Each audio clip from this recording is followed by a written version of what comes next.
अस्सलामुअलैकुम स्टूडेंट्स। इस वीडियो में हम बात करेंगे ट्रीटमेंट ऑफ ओस्टियोपोरोसिस के बारे में। ठीक है, तो चलिए स्टार्ट करते हैं।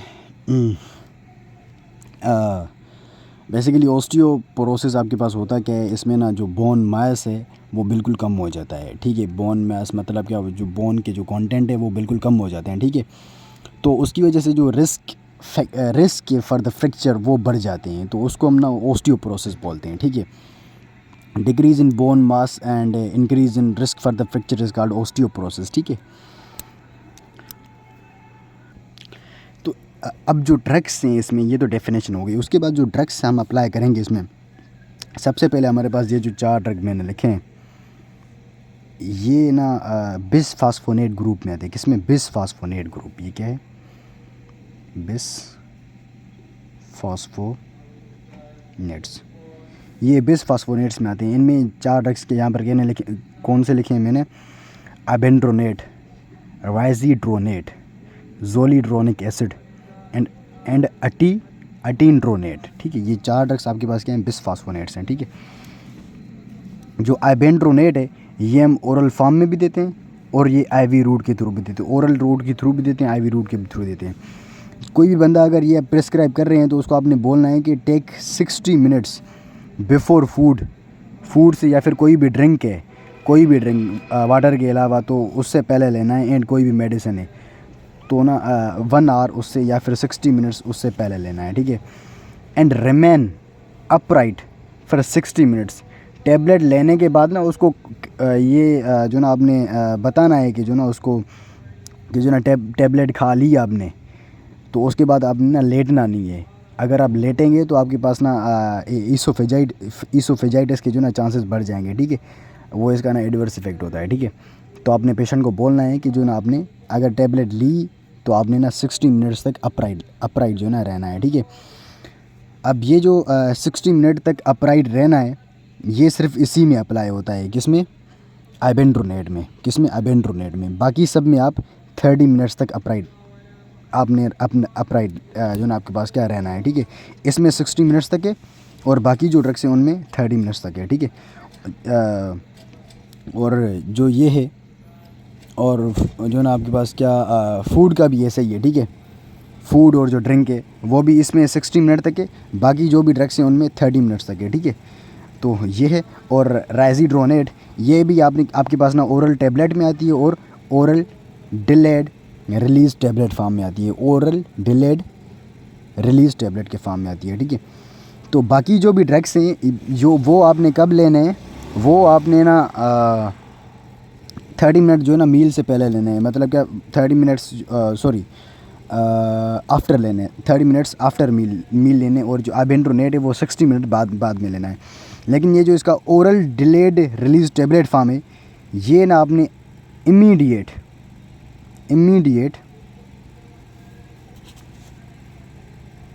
आफ्टर ब्रेकफास्ट, ये ब्रेकफास्ट के फ़ौरन बाद आपने लेना है। ठीक है, अगर आप प्रेस्क्राइब कर रहे हैं इसका जो oral delayed release tablet form है, तो वो ना आपने इमीडिएट आफ्टर द ब्रेकफास्ट लेना ही लेना है। ठीक है, आई होप ये क्लियर हो गया होगा आपको। उसके बाद हमारे पास आता है क्या?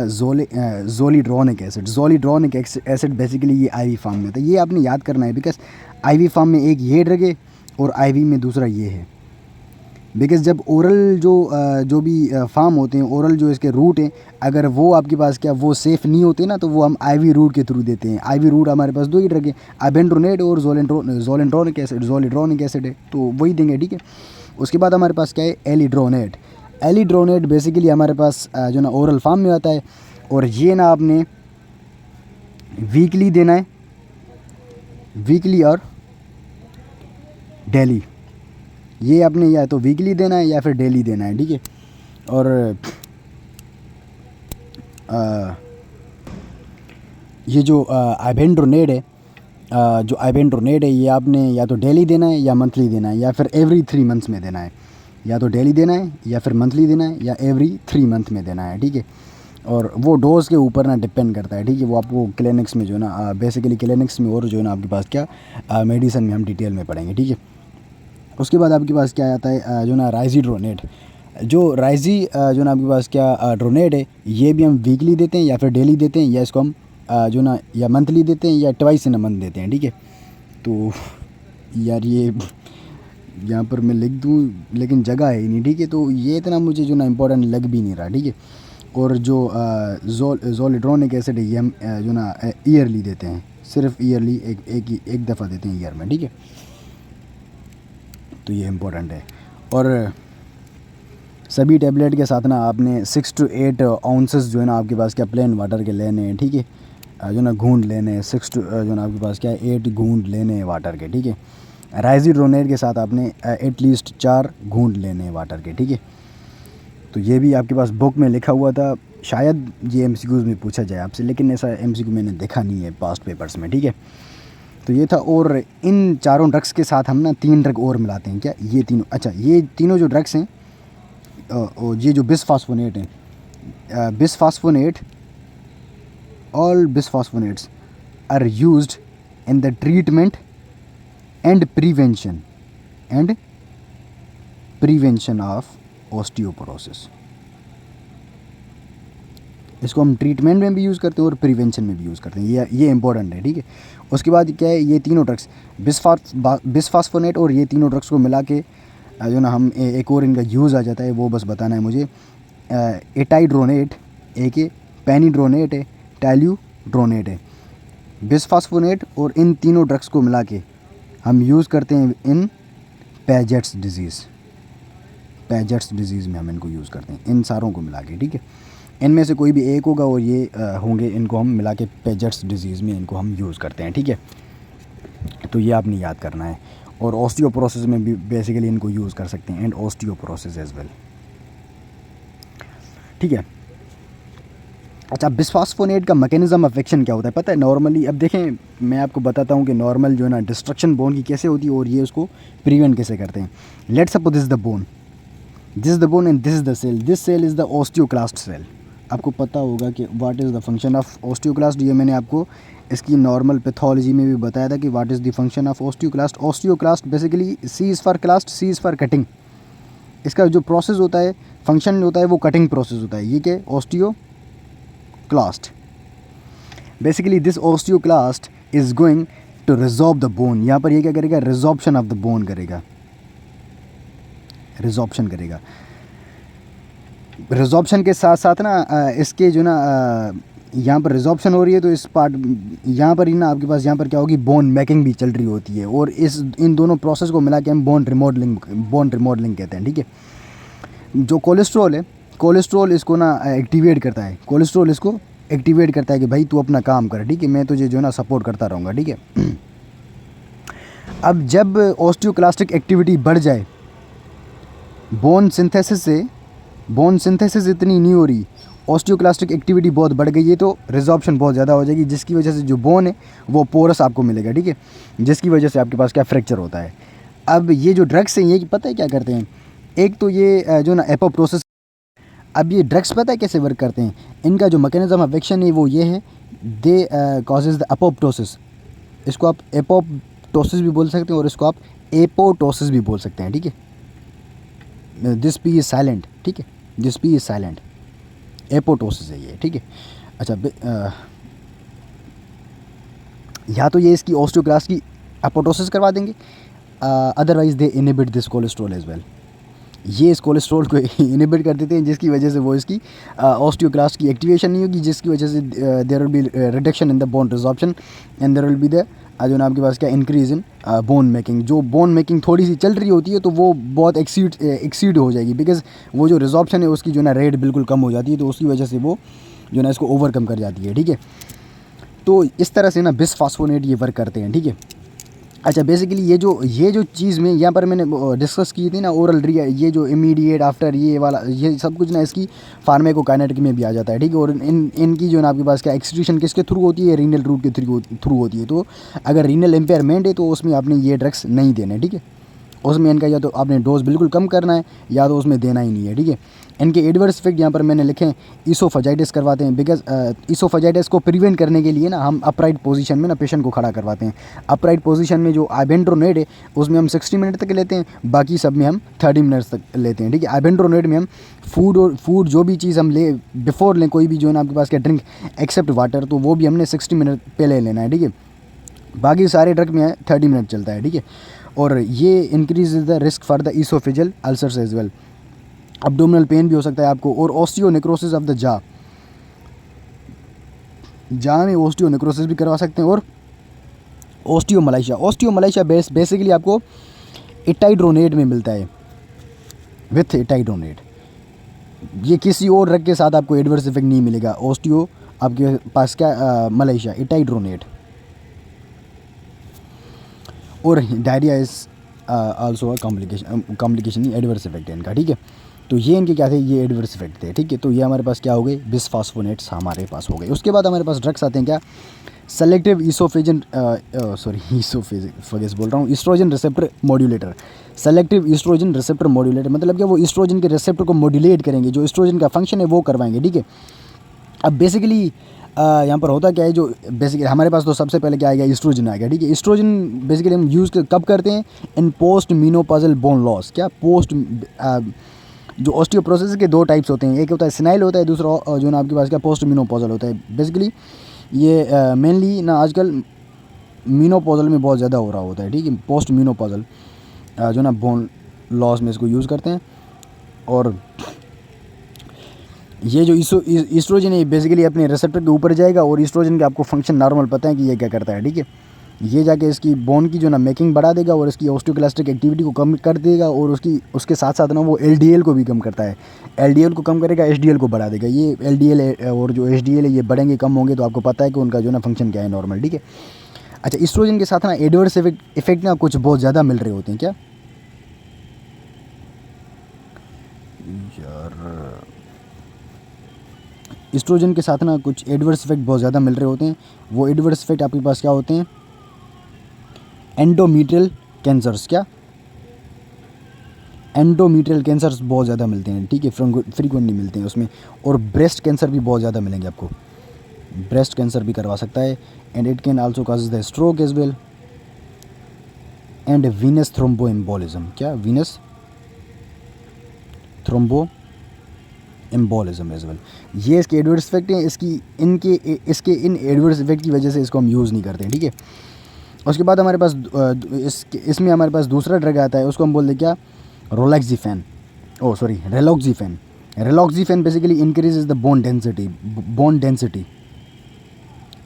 बोन डेंसिटी को ये बढ़ाता है without endometrial cancers, breast cancers and stroke.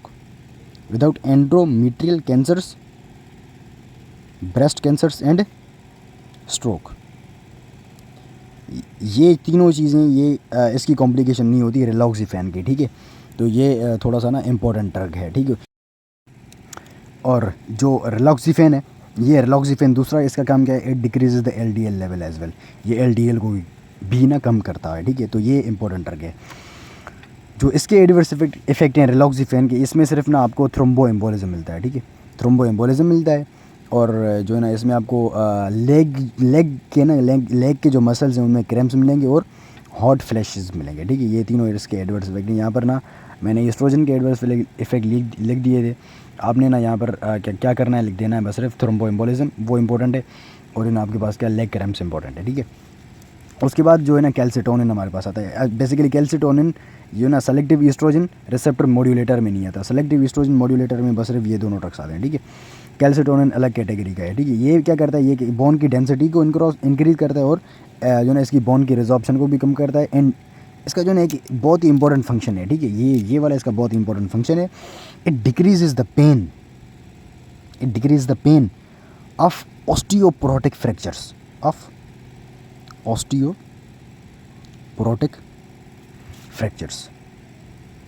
जो फ्रैक्चर्स होते हैं ऑस्टियोपोरोसिस में, उनका जो पेन होता है ना वो बहुत ही कोई सीवियर किस्म का पेन होता है तो वो ना इसको ना वो ये जो है ना इस पेन को डिक्रीज़ करते हैं, ठीक है। तो ये इंपॉर्टेंट है, ये एमसीक्यूज़ में ये पूछते हैं, ठीक है।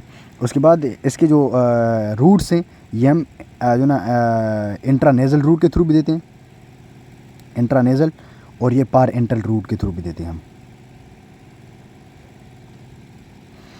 तो इसके जो एडवर्स इफेक्ट मिलेंगे बेसिकली हम इंट्रानेज़ल प्रेफर करते हैं, ठीक है। तो इंट्रानेज़ल में आपको राइनाइटिस मिलेगा और it increases the risk for malignancy, ये मैलिग्नेंसी की रिस्क को भी इंक्रीज़ करता है और राइनाइटिस भी ये करवाता है, ठीक है। तो ये इसके एडवर्स इफेक्ट हैं। उसके बाद हमारे पास इसमें ड्रग आता है टेरीपेराटाइड। टेरीपेराटाइड हम बेसिकली सबलिंगुअल रूट के थ्रू देते हैं, ओ सॉरी सबक्यूटेनियस रूट के थ्रू देते हैं, और ये हम डेली देते हैं, ये डेली बेसिस पर देना होता है। ये क्या करता है, it is the only drug which increases the osteoblast which stimulates the osteoblast which causes the bone formation. ये पहला ड्रग है जो बोन फार्मेशन करता है। यहाँ पर शायद मैंने ये भी बताया, इन ड्रग्स में भी किसी में बताया था कि मैंने जो है ना वो ड्रग की मतलब कि वो बोन की फार्मेशन करते हैं, लेकिन वो नहीं करते, वो फ्लो में मैं बोल गया था, ठीक है। लेकिन वो नहीं करते, बस सिर्फ यही ड्रग है जो बोन की फार्मेशन को बढ़ाता है, ठीक है। टेरीपेराटाइड ये बोन की फार्मेशन को बढ़ाता है, वो क्योंकि वो ब्लास्ट सेल को एक्टिवेट कर रहा है, वो जो ना फार्म कर रहे होते हैं, ठीक है। एंड ये भी इंपॉर्टेंट है, इसमें से एक और एमसीक्यूज पूछ सकते हैं आप आपसे। इट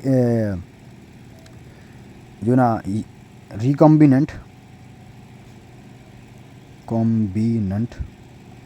फ्रॉम हीमन पैराथायरॉयड हार्मोन, ये हीमन पैराथायरॉयड हार्मोन से रिकॉम्बिनेंट होकर बनाया गया है, ठीक है।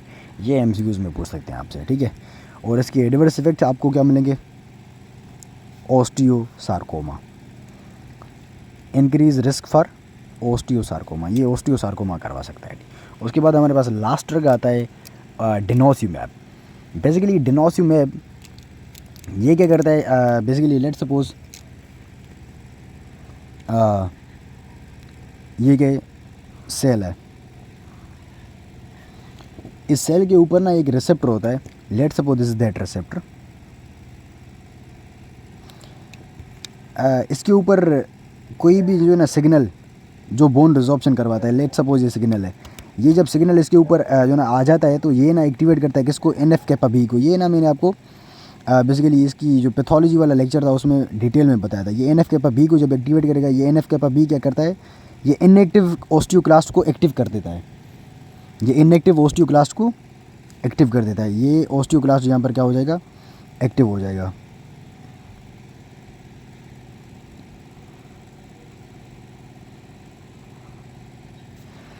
ये फिर जो है ना आपके पास क्या ओस्टियोक्लास्ट एक्टिव हो जाएगा और ये बोन की रिजॉर्प्शन करवाएगा, ठीक है। अब यहाँ पर होता क्या है, अब ये जो डेनोस्यूमैब है it is a monoclonal antibody. ये monoclonal antibody it is against this receptor, ये इस रिसेप्टर को ब्लॉक कर देती है, जिसकी वजह से एनएफ कैपा भी एक्टिवेट नहीं होगा, जिसकी वजह से ओस्टियोक्लास्ट एक्टिवेट नहीं होगा। डेनोस्यूमैब इस तरह से वर्क करता है, ठीक है। और डेनोस्यूमैब जो ना आपके पास क्या है, इसको हम यूज़ करते हैं, कब यूज़ करते हैं पता है, इसको हम यूज़ करते हैं पोस्ट मीनोपॉजल जो ना आपके पास क्या जो ना ऑस्टियोप्रोसिस में, किस में, पोस्ट मीनोपॉजल ऑस्टियोप्रोसिस में यूज़ करते हैं।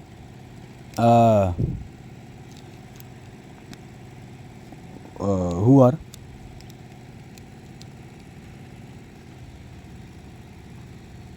At least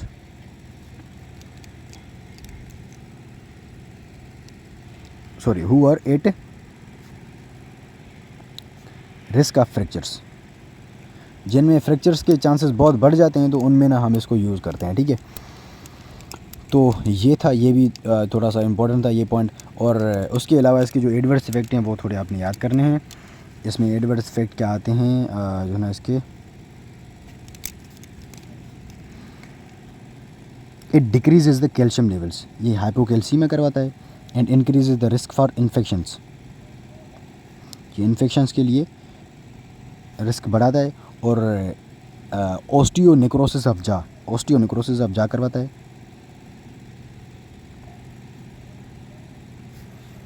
and atypical fractures करवाता है, क्या, एटिपिकल फ्रैक्चर्स करवाता है, ठीक है।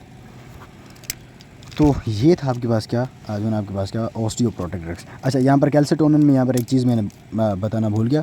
कैल्सिटोनिन हम तब यूज़ करते हैं जब पोस्ट मेनोपॉजल वुमेन हो, तकरीबन जो ना 5 इयर्स तक वो पोस्ट मेनोपॉजल हो, उसको जो ना आपके पास क्या मेनोपॉज को उसको 5 साल हो गए हों, तो कैल्सिटोनिन हम उसमें यूज़ करते हैं, ठीक है। बाकी अगर 5 साल से कम है तो उसमें यूज़ नहीं करते जो ना आपके पास क्या calcitonin. So this is all about the जो ना आपके पास क्या treatment of the osteoporosis. I hope कि पूरा टॉपिक आपको क्लियर हो गया होगा।